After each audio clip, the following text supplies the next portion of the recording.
For over a century, baseball's most explosive moments happened at home plate, not during the play, but after it. Managers and players would engage in these heated, face-to-face arguments with umpires over a single missed strike or ball. Despite the intensity of these protests, they were a performative tradition. In the history of the major leagues, an umpire's judgment on a pitch has never actually been reversed because a manager yelled loud enough. This futility eventually led to a loud demand for a modern solution, removing human error entirely by handing the strike zone over to fully automated robot umpires. Testing in the minor leagues quickly exposed the flaws of a fully automated system.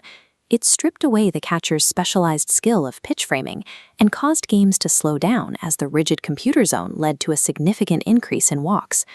Baseball chose an optimized hybrid instead. By keeping the human umpire but giving players a high-tech veto, the league created the ABS challenge system. To initiate a challenge, a batter, pitcher, or catcher must physically tap their cap or helmet. This signal has to happen immediately, typically within 2 seconds of the umpire's initial call. This diagram shows how the system redefines the strike zone. The traditional human-called zone is often rounded and varies by umpire, but the ABS system morphs that space into a rigid, two-dimensional rectangular box exactly 17 inches wide. The height of this box is personalized for every hitter.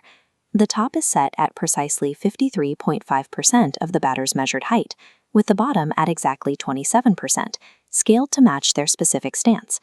When the player taps their cap, the system uses T-Mobile's 5G network to transmit the exact coordinates of the ball as it crossed the plate, comparing that path against the batter's custom zone. This removes spatial subjectivity from the process, leaving the player to decide if their own split-second perception of the pitch is reliable enough to override the umpire's verdict. The result is delivered in seconds. An animated graphic showing the pitch location appears on the stadium video board and the home broadcast, confirming or overturning the call. If a technical glitch prevents the graphic from appearing, the system includes a fallback. ABS operators verbally relay the data to the umpire, who then informs the dugouts of the correct call. The rules also account for high-action moments, like when a team challenges a pitch while a base runner is actively attempting to steal second. In these cases, umpires use the data to protect the organic flow of the play. If a pitch is overturned from a ball to a strike, the runner is still safe at second if the catcher's throw was unaffected by the initial incorrect call. This integration allows for a retrospective correction that aligns with the data, without forcing the rest of the physical play to be discarded. To maintain the pace of the game, teams are limited to just 2 challenges per game. Minor league data showed that adding a third challenge made the total game time unacceptably long for fans. This scarcity creates a tactical gamble. A team only loses a challenge if their appeal is wrong. If the player is correct, the challenge is retained, rewarding teams that use the system accurately. This forces a new kind of discipline. Using a challenge early in the game on a borderline pitch can leave a team defenseless when a higher leverage moment arrives in the 9th inning. The Red Sox provided a clear example of this danger when they exhausted their challenges by the 3rd inning of a game against the Reds.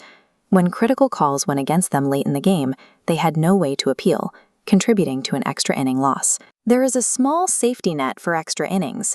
Any team that starts the 10th inning with 0 challenges is granted 1 additional lifeline, with another provided for the 11th if the first is used.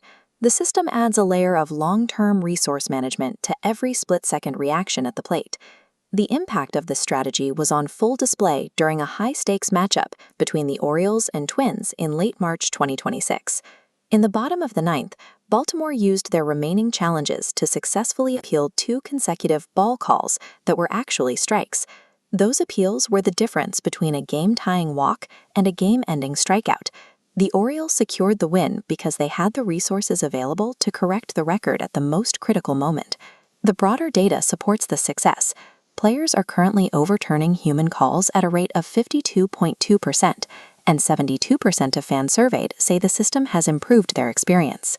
By utilizing this 52% overturn rate to refine the strike zone, baseball is now able to preserve the human pace and catching techniques of the sport, while ensuring that its most critical outcomes are determined by facts.